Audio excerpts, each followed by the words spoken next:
Good morning, everybody. It's Thursday, 15th of June. Let me make sure my volume is up. Make sure you can hear me okay.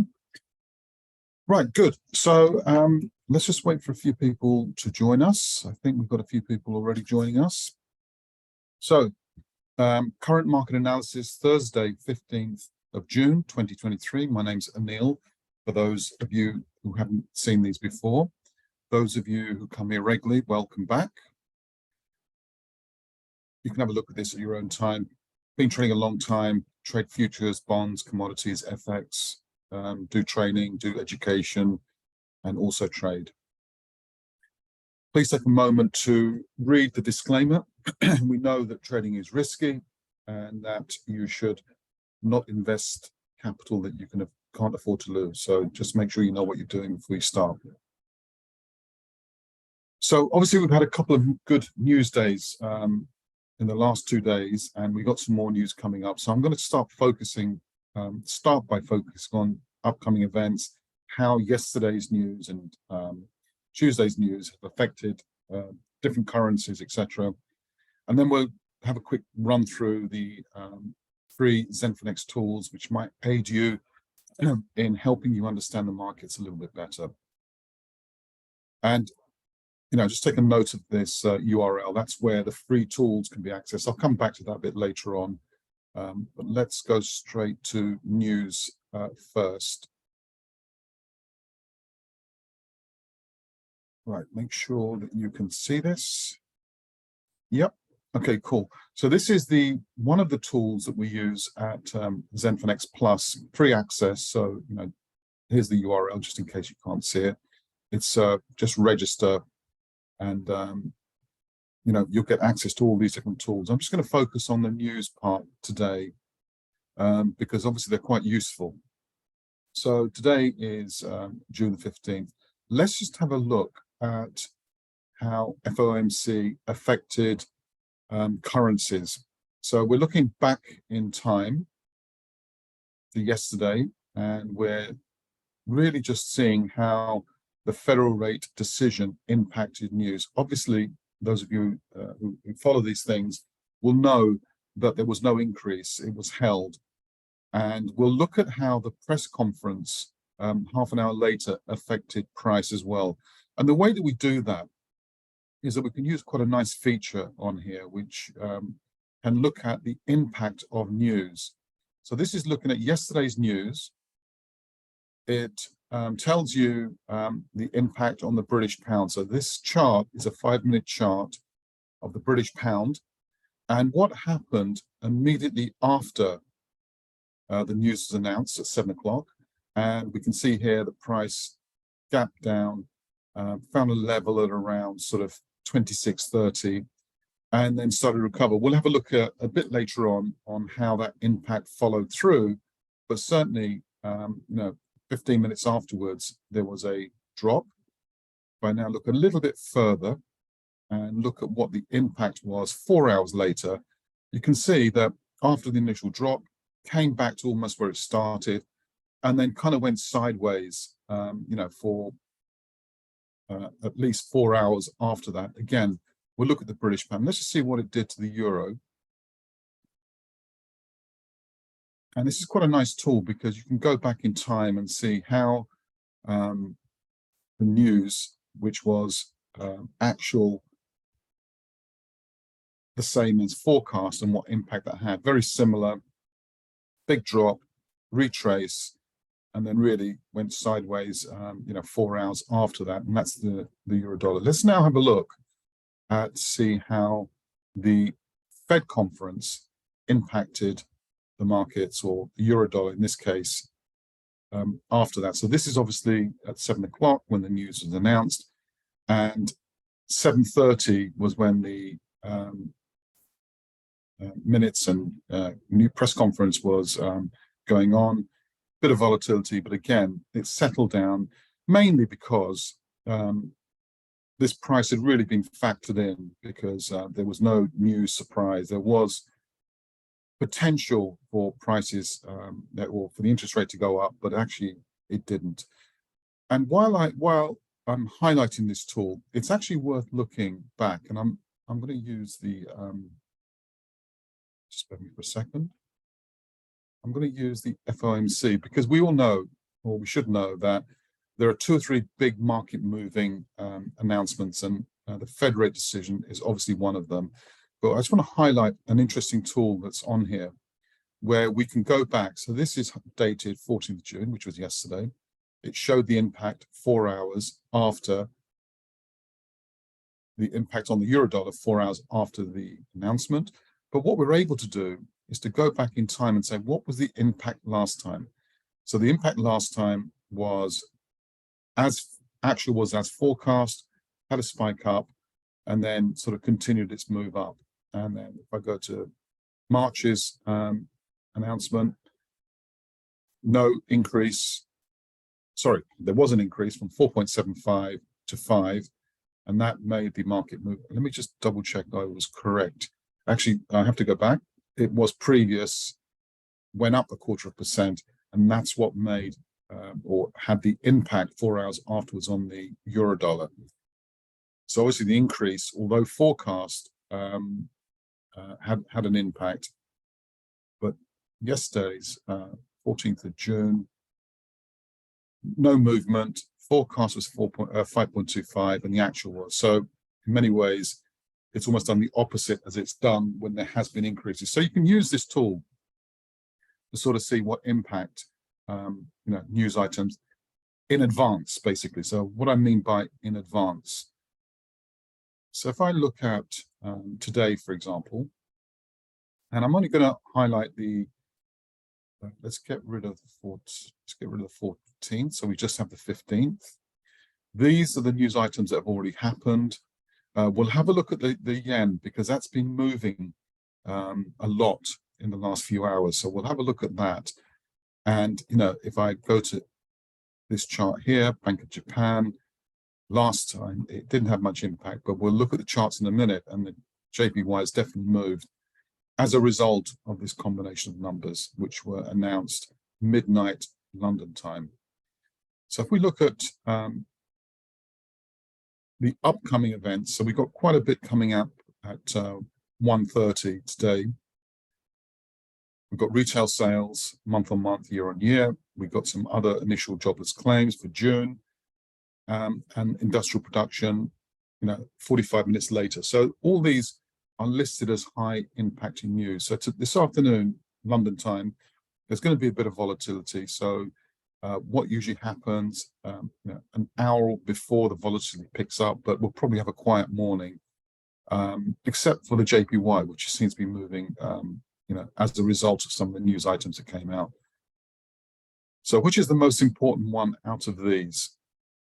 So obviously, initial jobless claims June the 10th, we can have a look at the impact of previous news items. So this was June the 8th. The actual was higher, initial jobless claims, more unemployment, was higher than forecast. So if we now go to what is expected, so these numbers, previous was 233, forecast was 235, ended up being 261. So let's see what they're forecasting this time round. This time, as we can see, 261. So they're actually showing the trend to increase. So what'll be interesting is, as a result of the actual being higher than forecast, the euro dollar went up 4 hours afterwards. Take note. See if it does the same thing again when the news is announced at 1:30. So I'm going to be looking at initial jobless claims, and I'll also be looking at retail month on month, because part of the interest rate announcements and part of the inflation story really is how that has impacted retail sales. Has the higher interest rates increased in costs for, in this case, the US market, how that has affected retail sales month on month. So what they're looking at here, they're saying that their last month was 0.4. And let's just have a look at the chart here and see what that did May the 16th, a month ago, where The forecast was 0.7, actual was 0.4, and that had an impact on the euro dollar 4 hours afterwards, as showing a drop. Obviously, a bit of volatility, but overall the impact was negative, meaning that if actual is less than forecast, is it going to have the same impact? Again, watch these two numbers, particularly maybe with the euro dollar, and see if this tool is useful to you and helpful to you. It also shows you, how big the range was in terms of from the initial point. So as soon as the news was announced, less than forecast, wobbled around a bit, and then and these are 5-minute charts, they're 5-minute candlesticks, it ended up lower. So for the numbers for today for retail sales are expected to be down again. So will the same thing happen? Will the euro dollar drop if the retail sales month on month is lower than lower than expected? So they're expecting a decrease in retail sales. So this is just one of the ways that you can use one of the free tools at ZenFinex Plus, which is the economic insights. The other tools that we have include trade ideas, where it will come up with some trading ideas where you can do a bit more analysis and see if this trade idea conforms with your own idea. So let's have a look at more of the the G7 pairs, like for example, let's have a look.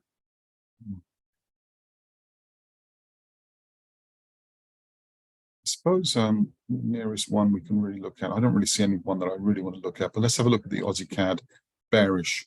So although there was a move up, the analyst on this platform found a pattern called inside bar today at 7 a.m. GMT. So about an hour ago, this upward move spotted a bearish inside bar, indicating a downward move on the Aussie CAD. It's useful to have a look at these and see if they're congruent with your own analysis, and see if it kind of matches up with your own trade idea if you're trading that. The other nice tool in here is called Technical Views.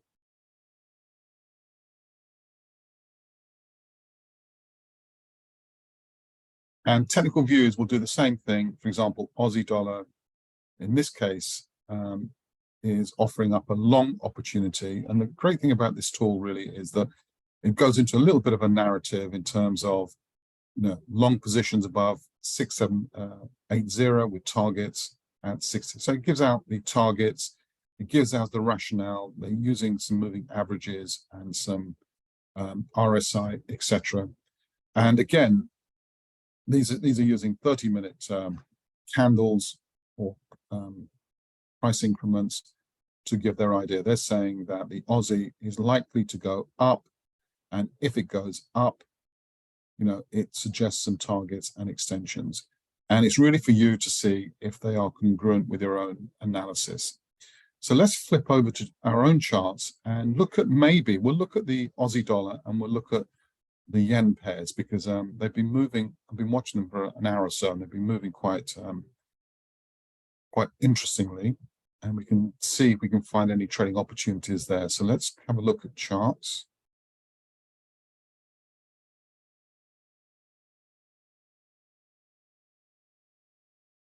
And hopefully you can see my charts. I'm going to get rid of all my lines. This is what I mean, by the way. Last few hours, or last 12 hours, there's been a price rise in the USD JPY, and I'll talk about how we can utilize this price action to possibly take advantage of that. So I'm going to do what I normally do, is I remove all the lines and start from bare bones chart. I'm just going to move this down here, and we'll start from a weekly perspective. And those of you who follow me know that I use these to start framing the market. So we can see from a weekly perspective, we're in this range here, and then I drill down to a daily, and we look at see what levels we can look at and see how we can take advantage of them. So we can see here, and I'm just going to move this weekly down to here because this is clearly what it was looking at in terms of from the weekly perspective. We can see here that prices, when it started its move down, tried to come back up, and this will be a key area because there'll be quite a bit of liquidity above here. Those who were short may have some ideas of putting their stops there, or there will generally be some liquidity here. So that's from a daily perspective. What else do we see from a daily perspective? If we narrow down a little bit more, we can see here that when prices came up to it, fell through, broke through, found support, support, support, and resistance, resistance, resistance, support. So this area is important. And we'll then drill down to a little bit smaller time frame, 4 hourly, and see a bit closer in on how this price action has been moving, particularly since the news of a few hours ago. So let's see if I can get that down to here.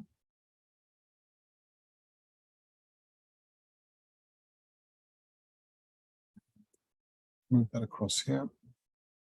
And we can see this previous resistance line. We're approaching this quite rapidly from a 4 hourly perspective. And let me put some channels in, because the reason why I draw channels is because I want to see if I can find any any areas where we could look for a pullback, because it's never a good idea to chase price, right? You really want to see this exhaust a little bit, come back down. Let me magnify that a little bit so you can see what I mean. Come back down and then see if we can have a continuation either to this level or from this this higher level that we spotted here. So I'm going to put a line here as well, because I can see here there was some consolidation, rapid move away, pulled back. So we're marking up all the key events in previous, at this price level in previous months, etc. So we can see this level. And now what we're really starting to do is to see how we can get a pullback on where our targets may be. I see this as a key level, this level here. Right, we need to watch that. We're approaching it, and we can see how price action behaves around these levels here, because what we want to see is it just going to burst through or find some stopping power here? And if it does, this next price action will be very important, because it will tell us or guide us in whether there's a continuation or whether there's going to be a pullback into the bottom of this channel. Certainly from a daily perspective, if we go to a 4 hourly perspective, you can see here our same channel. We can see this area we're starting to get up to. We can see the 142.22, which was the area we highlighted from our bigger charts to say that could be some stopping. So I'm looking at price action around this level here, because when you get big moves like this, you often get pullbacks. Look, big moves here, pullback. So what we really want to try to do, and what I mean by pullback, just so people understand. So whenever we see long bars, right, we look for some exhaustion, and then we see if we can't find ways of getting in the same direction, because this is clearly showing strength. And now this is now appearing as strength. So we want to see what happens when it gets this level here. We want to see if it just bursts through it, which means there's a lot of strength, or if it's going to take a breather around this top of this channel we've just drawn, right? The reason why we drew it is because we connected these peaks, and we want to see if this level has been respected. And if the strength continues, I'll go back to the daily, right? We'll be looking to see if it will continue up to here. But we don't just want to take a trade, because we want to see how this liquidity gets swept up. Is it going to just burst through it, or is it going to hover and go sideways and maybe even come to the bottom of our channel. So what we're trying to do, we're trying to plan ahead and to see, before hourly, we can get a bit more accurate with the channel.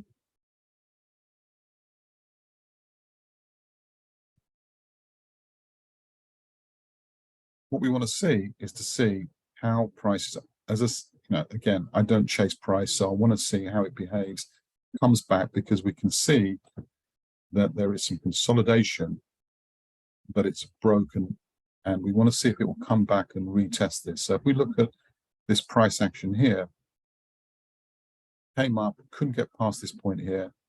This couldn't, no, better put my cursor so you can see what I mean. Let me just see.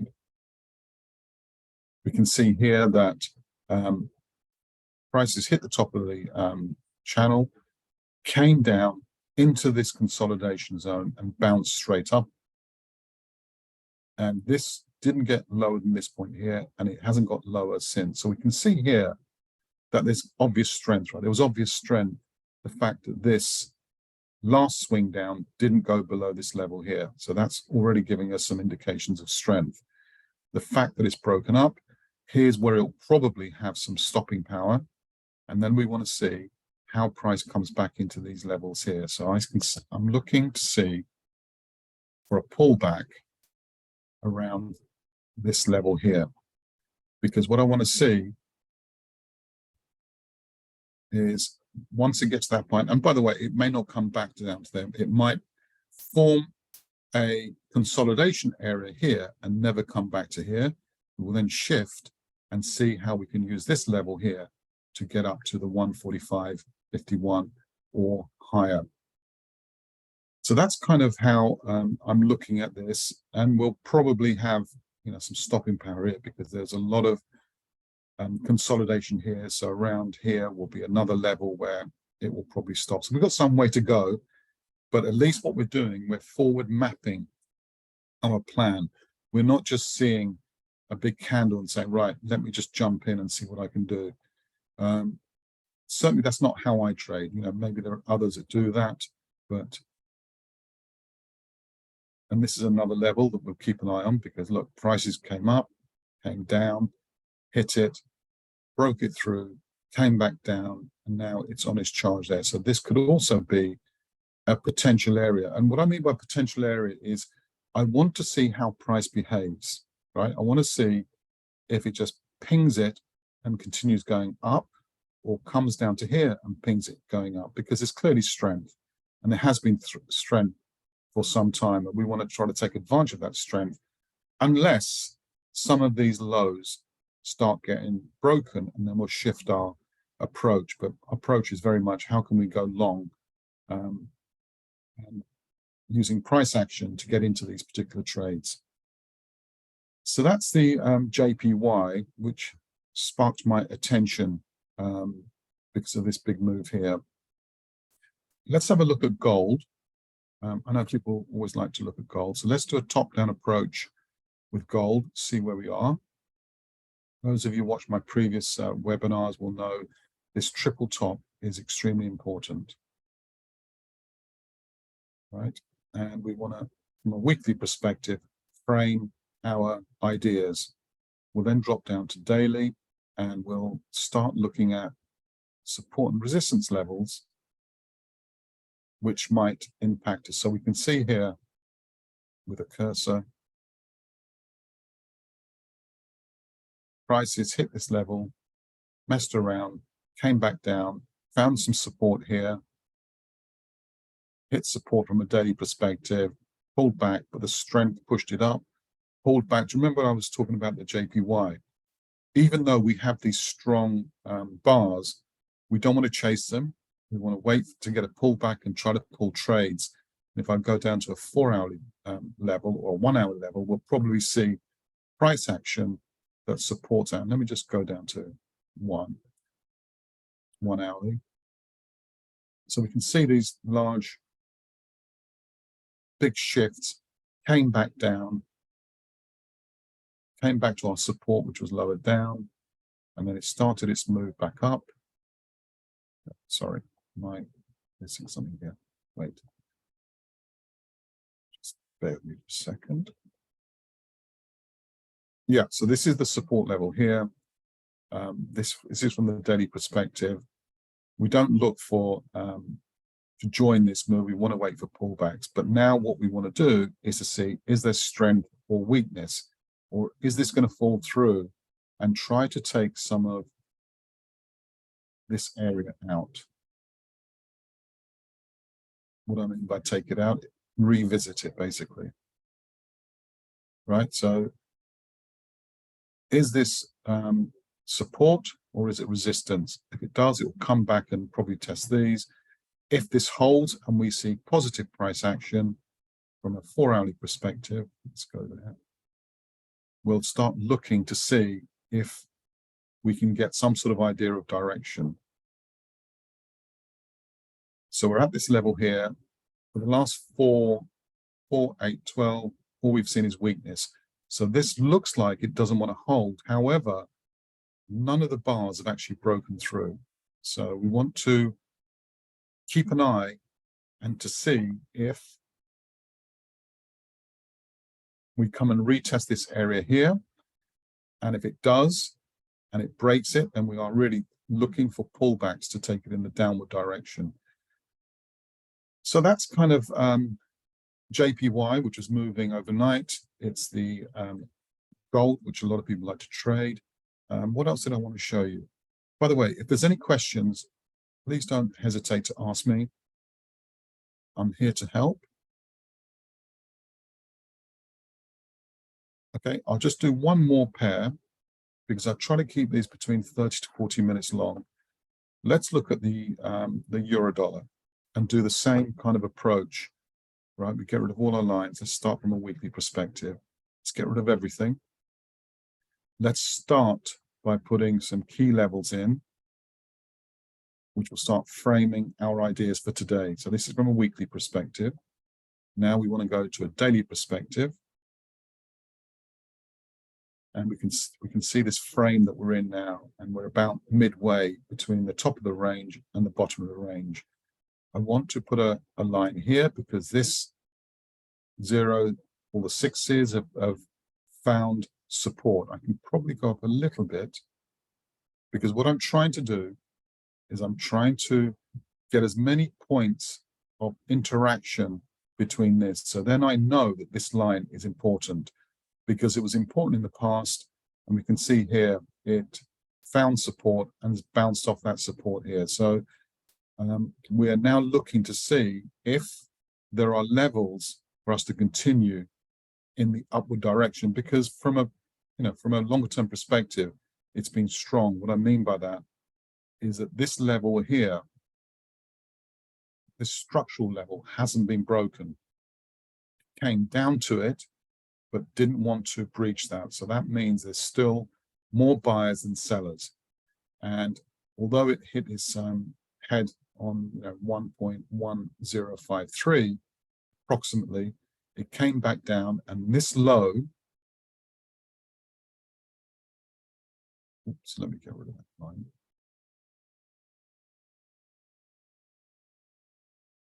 Currently, this low hasn't got lower than that. So took a little bit of a flush from liquidity out of here, but then it came up, hit the top, came back down, and is now bouncing. So my psychology, if you like, is I'm looking to see how I can get long in this. And if I then go down to sort of a daily and 4-hourly perspective, we can start looking at that same price. So we can see here, pushed down and moved away back into this level of support resistance, bounced off it. So these would have been good areas to, see if we can get a long into this. What areas do we have to be careful of? So we can see here, just highlight this a little bit better. So we can see here, this level hasn't been broken yet, but this level has. Again, giving us another idea that there's still strength in this move. Even though it reversed, it did actually, now I can actually, the horizontal there. So we're still watching out to see if, this level hasn't been broached. So we're still sort of, technically in the down. However, it has broken this level here. Let's just put some here, and we've gone and reversed from here. So that's also giving us some ideas, right? So what we're looking to do is, let me put the channel in.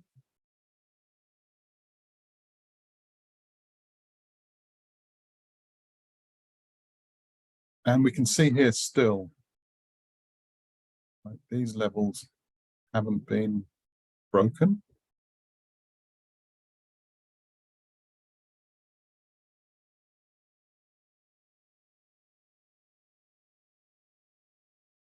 So the upward move is still very much. So now we've got to try to find ways of going long. We've got this level here. It broke through and came back down. So what I'll be looking to do is to see this area here and look at price action. This is a 4-hourly chart. I'll be looking at seeing how price action behaves around here to potentially take a continuation of this uptrend, because all these levels have not been broken, even as recent as a few hours ago, even though we had a down dip volatility because of FOMC, etc. And we're now looking to see if it's going to continue breaking new highs, because it's already done it there. So our target area will be sort of around here. So looking to see if we can find some support here, and then maybe our first target on the top of these bars here, and then a continuation onto there. That's what I see at the moment. That will be negated and offset if prices continue to come down, break this channel, and break this level here. If it breaks this, then we shift back into selling mode, because it means part of the structure has been broken, even though it knocked out this. This may have just been to pick up some liquidity and then start its momentum down. So you've always got to look at both sides of the equation and look at price action to see which direction the market is actually telling you it wants to go. And I'm just going to see if there's any questions. If there's no questions, I'm going to call it a day and keep an eye on the markets, and I'll look forward to seeing you next week. Just before I do that, let me just remind you guys of how to access those tools that we just looked at. So the main one that I use is the calendar with its advanced features on looking at how news will affect and has affected price previously. Hope that's helpful. If any of you want to get in touch with me, and if you need any help, let me know. But this is how to get access to the ZenFinex tools. We briefly looked at technical views and featured ideas. Here's the domain. It's absolutely free, so see if they're useful to you, and if they are, use them. If they're not, don't. So let's call it a day today and say bye to you. Thank you for attending. Bye-bye.